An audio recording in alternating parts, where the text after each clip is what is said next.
We were all separated, and I was sent to some kind of holding cell within the terminal facility. It was the whitest room I'd ever seen.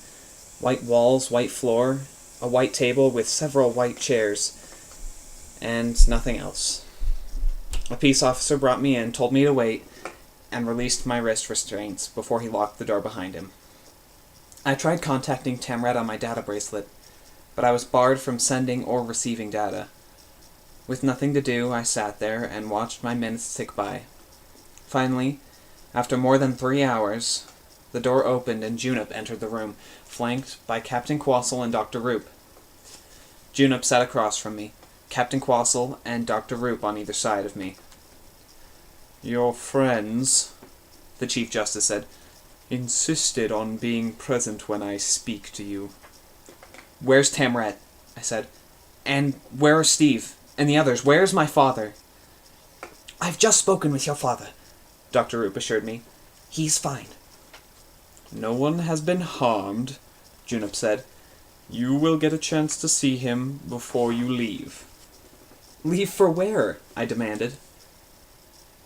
"Zeke, you're going home," Captain Quassel said softly.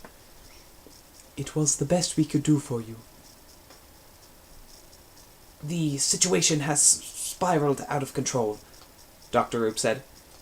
"Beings are worried about protecting their reputations. No one is looking at the larger picture. There are those who wanted to put you on trial." I had no doubt that some of those included the goat turtle sitting across from me. "What about the other delegations?" I asked. "Steve and Tamret?"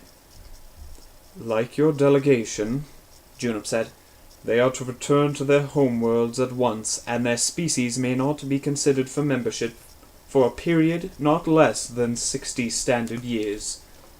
"No!" I stood up. Dr. Roop tried to get me to sit, but I shook him off. "You can't send Tamret back. She'll be treated like a criminal. The rest of the delegation hates her, and they'll make sure she gets blamed. You must have—" I waved my hand as I tried to think of the term. Political asylum here, right?" "We are under no obligation to grant asylum to non-aligned species," Junip said. He remained seated, his hairy hands folded, completely undisturbed by my seething rage. "Such decisions fall to me as head of my committee, and I will not accept any application from an unrepentant criminal. I'm afraid your royal friend set out on this path when she chose to violate our laws. Now she must pay the price." "I want to see her," I said. "Now." "Zeke," Dr. Roop cautioned. "You are in no position to make demands," Junip said. "In a few minutes a technician will neutralize your nanites, and your skills will be returned to their baseline settings at the time of your arrival." "I thought you didn't alter the skill system," I said. "I thought that was against your principles." "You put yourself outside that code when you became a criminal," Junip said. "Soon your translator will cease to function, so I need to explain our decision now. You and your friends are through here. I've already arranged for your possessions to be packed and brought to your transports. You and the other initiates shall be cast from the station, and your father will go to prison where he belongs."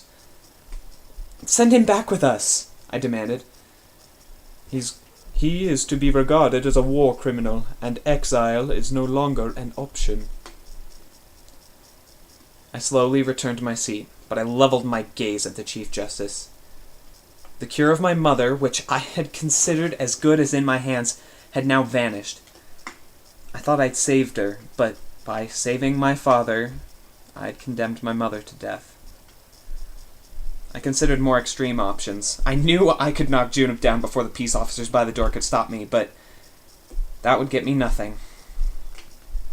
"Before you touch me," I said, "I want to see my father, I want to see Steve, and I want to see Tamret." My voice was slow, and I hoped a little dangerous.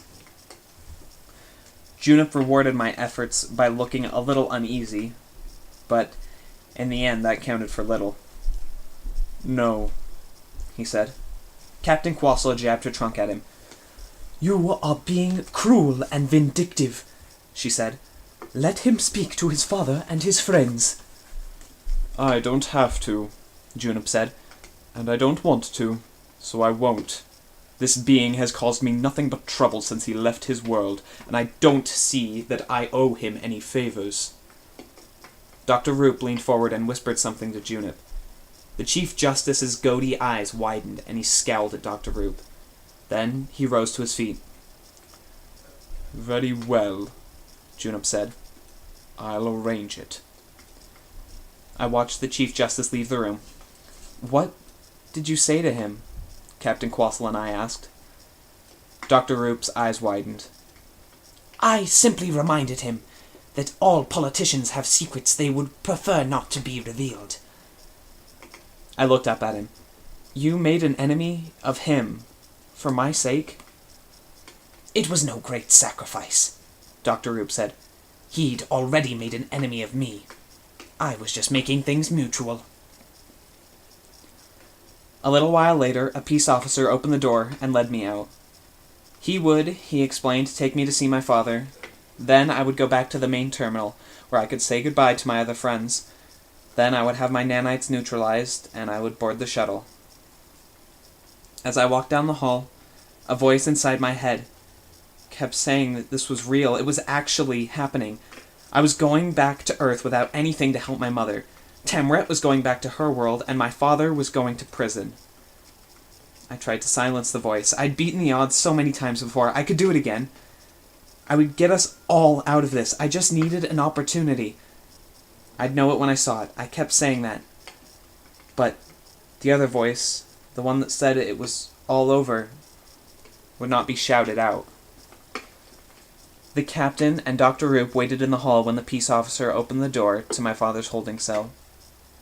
It looked just like the one I'd been in, pure white, and my father had been sitting, staring at the nothingness, as I'd been for so many hours. He stood up and hugged me, holding me close for a long time. And then he let me go, but he kept his hands on my shoulders and looked at me. Why are they doing this? I asked. I don't know, he said. It won't stand. I promise you, Zeke. The truth will get out, and there will be questions. We can fix this.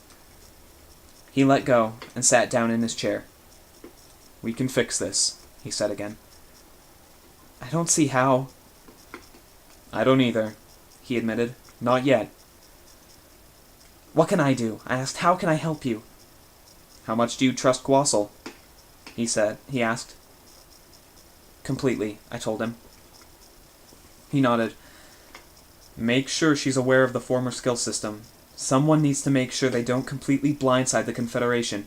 In the meantime, I'll work on my own legal problems. These people are amazing, Zeke. And they're brilliant, but they're not devious. And they don't really understand crime. The fact that I've watched a lot of Law & Order reruns makes me one of the top legal minds in the Confederation. I couldn't help but laugh. I'll get you back here, he said. I can work the system, just hang tight. I nodded. What should I tell Mom? The truth, he said. As much as you know. I wanted to have more time to tell you everything, but I guess that will have to wait. She hasn't remarried or anything. You're not just saying that to spare my feelings. I was withholding things to spare his feelings, but that wasn't one of them. No, I said. She dated a few times, but I think just because she felt like she had to. No one ever interested her. No one but you. He looked away for a moment. It will be hard, won't it? He asked. Going back to ordinary life, knowing all of this is out here. Yeah, I said. But it's not the world and the technology and the wonders I'll miss. It's the people. He nodded. It's always the people. The peace officers came back. My father and I hugged once more. And that was it. They led me out and closed the door, and he was gone. My father, the man I thought was dead, who was alive, who I had freed, had been taken away from me again. They brought me back to the terminal, There were still lots of peace officers and data collectors and government officials, but though I looked everywhere, there was no sign of Tamret. I saw Steve, though, standing with his Ishi delegation, and I hurried over to him. He put a hand on my arm. Oh, I'm sorry, mate. It should have worked out better. I didn't know if his kind hugged, and I didn't want to do anything culturally weird, so we just stood there like that for a minute. I'm sorry, too. I got you into this, ruined your chances for your world. I never should have asked you for your help. Rubbish, he said. You did what you were supposed to do. We all did. Now they want to cover their tracks and protect themselves by punishing us. You've got no reason to be sorry. Thanks, I said. But, he added, if it makes you feel better, we'll say you owe me one, yeah? I owe you one, I agreed. He jabbed a finger at me. Don't you forget it either. I mean to collect. Do you think we'll get the chance? I don't know, mate. I just don't know. And then there were peace officers between us, leading Steve and the rest of the Ishi to the gate that would take them to the shuttle, which would take them to a ship, and they would go back to their homeworld. I watched him go, sadness and rage and helplessness pulsing through me. Then I heard someone call my name. It was Tamret. She was running towards me. She threw herself against me, and if it weren't for the enhancements she herself had given me, she would have knocked me over. She pressed her face against my neck, and I could feel that she was crying. I can't go back there, she said. You don't know what it's like. You don't know how much we needed to join the Confederation. I thought again about making a break for it, the two of us, together, but there were yellow dots on our shoulders, probably on my back and hers. The thought of being shot wasn't what stopped me. It was just the thought of her being shot. I'd seen Tamret struck down once already. I could not see it again. Even so, if I'd believed there was a chance, even the slightest chance, I would have taken it. But the peace officers were not letting their guards down for a second. I couldn't save her. So I held her and let her cry. Her body shuddered, and the bravest, most reckless being I'd ever met convulsed with fear. I can't go back, she said. They'll put me in prison. Zeke, they may hurt me. I'll never see you again. Shh, I said as I stroked the back of her head. I was trying to think, trying to find the words, trying to find my way out of this, but nothing came to me. All I could do was try to comfort her. I was powerless to do anything else. I won't let them do this, I said. The data collectors were pressing in now, all around us, recording us, capturing holograms of Tamret's misery, but I didn't care. I was seething with rage and frustration. I was stronger than any one of these beings. I was faster and I could process information better, but what good did that do me? We were still being separated and shipped off, and no matter how hard I tried, I couldn't think a way around this. We can't do anything, Tamret said. Once we're back on our worlds, we won't ever be able to reach each other. We'll be stuck there, apart. We can do anything, I told her. Not this. We can't do this. I lifted up her chin to look in her lavender eyes. Tamret, I've done things I would never have thought possible, and I did them because of you. I did them for you. I swear I'm not going to leave you there. She wiped at her tears with the back of her hand. Don't say it if you don't mean it. I mean it. And I really did. I didn't know how I would do it, but I swore at that moment I would not rest until I was sure she was safe. All I knew was that the universe couldn't be this cruel. I wouldn't let it be. I would not have everything taken away from me. Don't worry, Snowflake. I'll take care of you. It was Ardov. He and Thiel and Semjay walked by holding their bags. The other two looked dour, but Ardov looked grimly satisfied.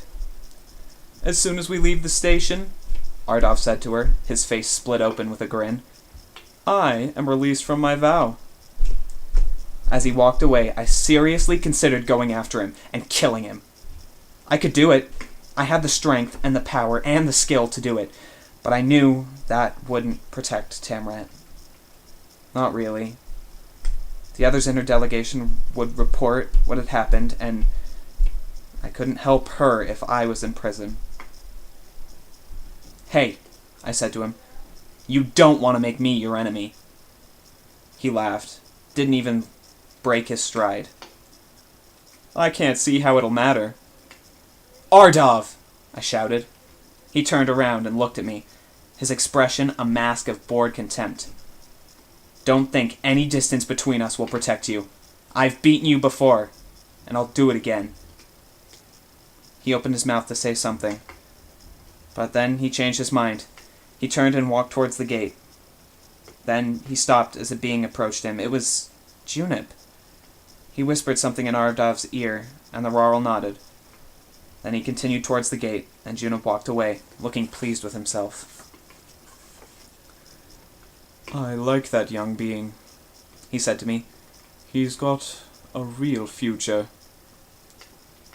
A peace officer came up to us. It was one of the bull-headed ones, and he at least had the decency to look ashamed of what he had to do. I'm sorry, but it's time for her to go." Impossibly, unbelievably, I had to say goodbye to Tamrat. I knew it, but I couldn't make myself accept it. They can't make me, I thought crazily. I didn't want to waste what little time I had to talk to her, but how could I say what I had to say? How did I choose my words when they were all so pathetic? We were going to be torn apart, cast to our impossibly distant corners of the universe, and the cruelty and injustice of it filled me with rage as much as it numbed my mind. I stepped in front of her again and took her hand and looked into her painfully sad lavender eyes. "Don't you dare give up," I said. She threw her arms around me and hugged me until it hurt. I hugged her back. I didn't know what else to do but bury my face in the cool of her neck and wish the moment could never end. How could it be, I thought? How could they do this? But there was no answer. No explanation. They were doing it and I was powerless to stop it. "I'm so sorry I let you down," she said. "You never let me down," I told her. "Never." "I did," she said. "I failed you." She let go of me, and then the black-clad peace officers were holding her arms, trying to lead her away. She fought them at first, but they gripped harder, and I think Tamrat didn't want to be bound or shocked, so she stopped struggling and looked up at me. "I'm so scared," she said. I watched, powerless, as the peace officers led her across the expanse of the terminal and through the gate. Then the gate door sealed, and she was gone. There was so much left unsaid between us, and that her last words to me were about her fear filled me with sadness and anger and the searing, almost unendurable pain of helplessness. I thought that she was right, that I really never was going to see her again.